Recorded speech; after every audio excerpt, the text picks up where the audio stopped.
ہمیشہ رہبر معظم نے یہ کوشش کی کہ ہندوستان اور ایران کے رابطے آپس میں بہتر ہوں، بہت اچھے ہوں، چاہے وہ ڈپلومیسی کے ذریعے ہوں، چاہے لوگوں میں آپس میں محبت اور پیار اور عشق کے ذریعے ہوں. اور ہمیشہ رہبر نے یہ کوشش کی کہ بہترین رابطہ ہو دونوں ممالک کے درمیان. اکثر و بیشتر وہ اپنی ذاتی گفتگو میں رہبر معظم ہندوستان سے اپنے محبت اور اپنی ہمدردی کا اظہار کرتے ہیں، اور اس سفر کو یاد کرتے ہیں رہبر معظم جو 1981 میں انہوں نے ہندوستان کا انجام دیا ہے. اس سفر میں ہونے والے واقعات کا اکثر و بیشتر تذکرہ کرتے ہیں. ہندوستان سب سے پہلے ابتدائی کلام میں خیر مقدم کرتا ہوں، موسٹ ویلکم کہتا ہوں اور تمام مہمانوں کو خوش آمدید کہتا ہوں، مخصوصاً علماء کرام، دانشوران قوم و ملت، سیاسی، ثقافتی اور علمی شخصیات جو یہاں تشریف لائی ہیں، اسی طرح جو میڈیا کے مختلف شعبوں سے جو حضرات تشریف لائے ہیں، اسٹوڈنٹس کافی تعداد میں یہاں آئے ہیں، اور مختلف قوم و ملت اور ادیان و مذاہب سے تعلق رکھنے والی شخصیات یہاں تشریف فرما ہیں. میں ان سبھی کا خیر مقدم کرتا ہوں، خاص طور سے وہ مہمانان گرامی جو دور و دراز سے سفر کی صعوبتوں اور سختیوں کو برداشت کرتے ہوئے تشریف لائے.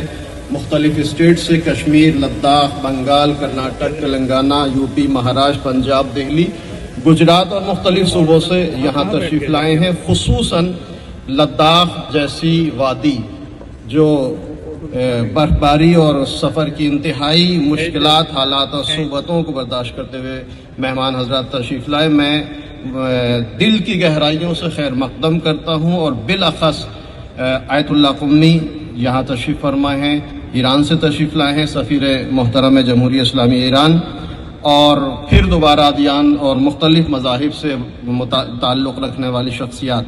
تمام مہمانوں کا خیر مقدم، خوش آمدید اور ویلکم کہتا ہوں. میں شکر خدا کرتا ہوں اور اپنے آپ میں بہت زیادہ فخر محسوس کرتا ہوں کہ ان 15 سالوں میں نے ہندوستان میں رہبر معظم حضرت آیت اللہ خامنہی حفظ اللہ کے نمائندے کی حیثیت سے خدمات انجام دی. یہ میرے لیے بڑے فخر کا مقام ہے کہ رہبر معظم نے مجھ پر اعتماد کیا، بھروسہ کیا، اور میں نے ان کے ایک سپاہی اور ان کے خادم کی حیثیت سے یہاں خدمات انجام دی. ہندوستان میں رہتے ہوئے ان 15 سالوں میں مختلف سفر، ہر علاقے میں شمال سے جنوب اور مشرق سے مغرب تک مسلسل سفر انجام دیے. مومنین اور ہندوستان کے عوام، علماء کرام، مختلف مذاہب کے لوگوں سے آمد و رفت رکھی، اور ان کے ساتھ کوشش یہ کی کہ رہبر معظم کے پیغام کو پہنچانے کے ساتھ ساتھ ان کے ساتھ محبت، عطوفت اور ایک بہترین رابطہ قائم کرنے کی کوشش کی.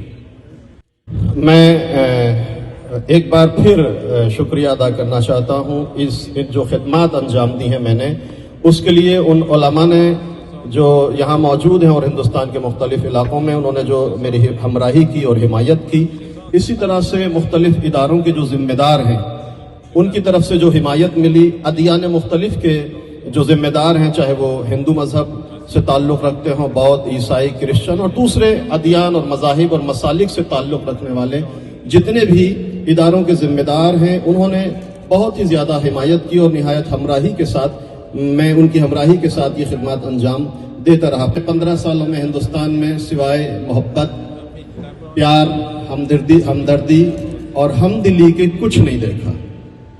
ہندوستان میں رہبر معظم کے نمائندے کی حیثیت سے میری جو ذمہ داری اور میرا جو وظیفہ تھا وہ صرف یہ نہیں تھا کہ میں ایک ادارے میں اور ایک جگہ بیٹھ کر یہ خدمات انجام دوں، بلکہ میں نے یہ کوشش کی کہ ان 15 سالوں میں رہبر کے نمائندے کی حیثیت سے لوگوں کے دلوں میں محبت کا چراغ روشن کروں. میں نے یہ کوشش کی کہ ان کے غم اور ان کی خوشی میں شریک ہوں. یہ کوشش کی کہ لوگوں کے درمیان رہ کر ان کی خدمات انجام دوں. اس طرح سے کوشش کی کہ لوگوں کے درمیان اتحاد، ہم فکری اور ہم دلی کی فضا کو قائم کروں، اور ہمیشہ لوگوں سے آمد و رفت، لوگوں سے میل جول رکھنے کی بھرپور کوشش کی. ممکن ہے یہ سوال ذہنوں میں آئے کہ رہبر معظم نے ہندوستان میں اپنا نمائندہ کیوں بھیجا. اس سوال کا جواب بالکل واضح ہے کہ اس عظیم اور وسیع ملک یعنی ہندوستان کی اہمیت رہبر معظم کی نگاہ میں بہت زیادہ ہے، اور ہمیشہ رہبر معظم نے یہ کوشش کی کہ ہندوستان اور ایران کے رابطے آپس میں بہتر ہوں، بہت اچھے ہوں، چاہے وہ ڈپلومیسی کے ذریعے ہوں، چاہے لوگوں میں آپس میں محبت اور پیار اور عشق کے ذریعے ہوں، اور ہمیشہ رہبر نے یہ کوشش کی کہ بہترین رابطہ ہو دونوں ممالک کے درمیان۔ اکثر و بیشتر وہ اپنی ذاتی گفتگو میں رہبر معظم ہندوستان سے اپنے محبت اور اپنی ہمدردی کا اظہار کرتے ہیں، اور اس سفر کو یاد کرتے ہیں رہبر معظم جو 1981 میں انہوں نے ہندوستان کا انجام دیا ہے۔ اس سفر میں ہونے والے واقعات کا اکثر و بیشتر تذکرہ کرتے ہیں، ہندوستان کی تاریخ، یہاں کی ثقافت، یہاں کے لوگوں کے حالات سے اچھی طرح باخبر ہے۔ دو ممالک کے درمیان آپسی رابطہ صرف ڈپلومیسی کے ذریعے بہتر نہیں بنایا جا سکتا، بلکہ ثقافت، تمدن، تاریخ، ان ساری چیزوں کے ذریعے دو ملکوں کے درمیان رابطے کو بہتر اور مستحکم بنایا جا سکتا ہے۔ جب دو قومیں آپس میں محسوس کریں کہ ہمارے درمیان بہت ساری کامن چیزیں ہیں، بہت ساری مشترک چیزیں ہیں، تو ایک دوسرے کی ثقافت اور ایک دوسرے کی تاریخ، ان کے تمدن کو حاصل کر کے ان سے رابطہ بہتر کرنے کی کوشش کرتے ہیں۔ ان 15 سالوں کے درمیان نمائندے رہبر کی حیثیت سے ہندوستان میں بہت زیادہ فعالیت انجام دی، سفر اور ہندوستان کے مختلف کونے میں ہندوستان کے علاقوں میں جانے کی کوشش کی۔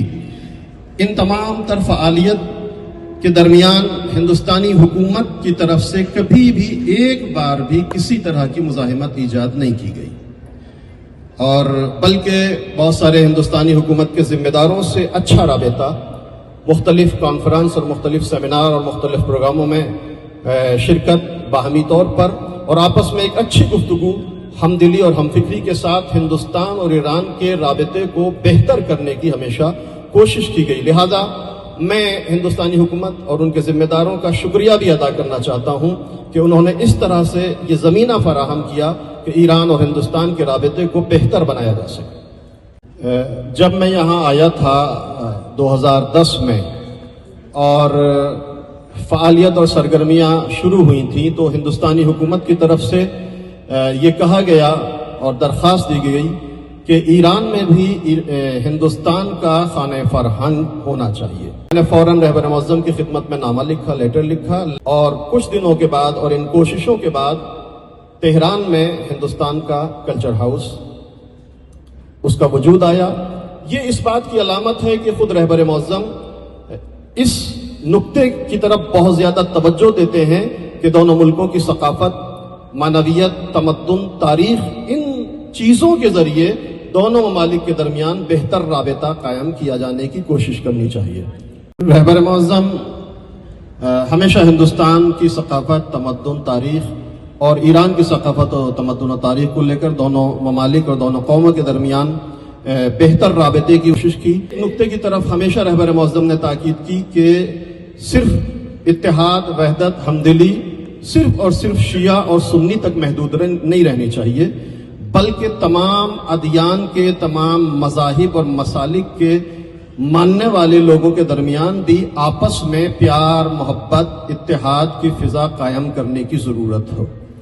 ہندوستان جیسا ملک جہاں مختلف ادیان کے لوگ ماننے والے زندگی گزارتے ہیں، ہندو، مسلمان، سکھ، عیسائی، بودھ، جین اور مختلف ادیان سے تعلق رکھنے والے لوگ یہاں بڑے پیار اور محبت کے ساتھ زندگی گزارتے ہیں، ان کے درمیان بھی ہمیشہ اسی پیار کو باقی رکھنے کے لیے وحدت اور اتحاد کا پیغام دینا چاہیے، چونکہ اتحاد کے پیغام سے بہتر اور خوبصورت کوئی بھی پیغام نہیں ہو سکتا۔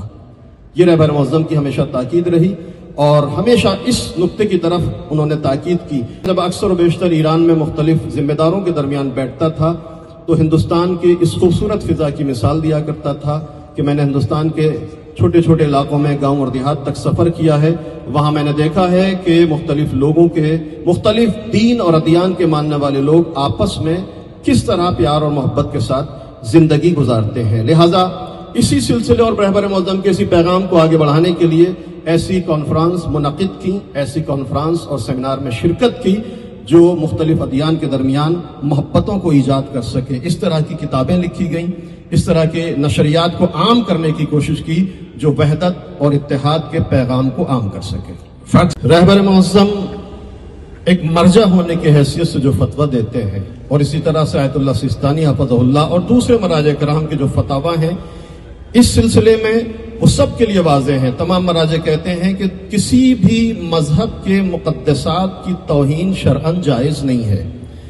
کسی بھی دین کے ماننے والوں کی توہین اور ان کے مقدسات کی توہین یہ نہ عقلی اور شرعی کام صحیح نہیں ہے, ایسا کرنا جائز نہیں ہے. چونکہ ایسا کرنے سے ہمیشہ ماحول اور سماج میں اختلاف, جھگڑا, لڑائی اور نزاع کی صورتحال پیدا ہوتی ہے. ہم ہندوستان کو اپنا بہترین ساتھی سمجھتے ہیں ایران کے لیے, اور ایک بہترین متحد ملک ہے مملکت ایران کے لیے. میری ذاتی طور پر بھی آئندہ بھی یہ کوشش رہے گی کہ دونوں ملکوں کے درمیان جہاں بھی رابطے کو بہتر کرنے کی ضرورت پڑے گی میں حاضر رہوں گا.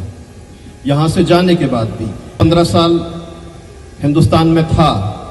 میں نے ان 15 سالوں میں ہندوستان میں بہت سارے دوست بنائے, بہت زیادہ مجھے محبتیں ملی. میں نے ہندوستانی قوم سے بہت زیادہ تجربہ حاصل کرنے کی کوشش کی.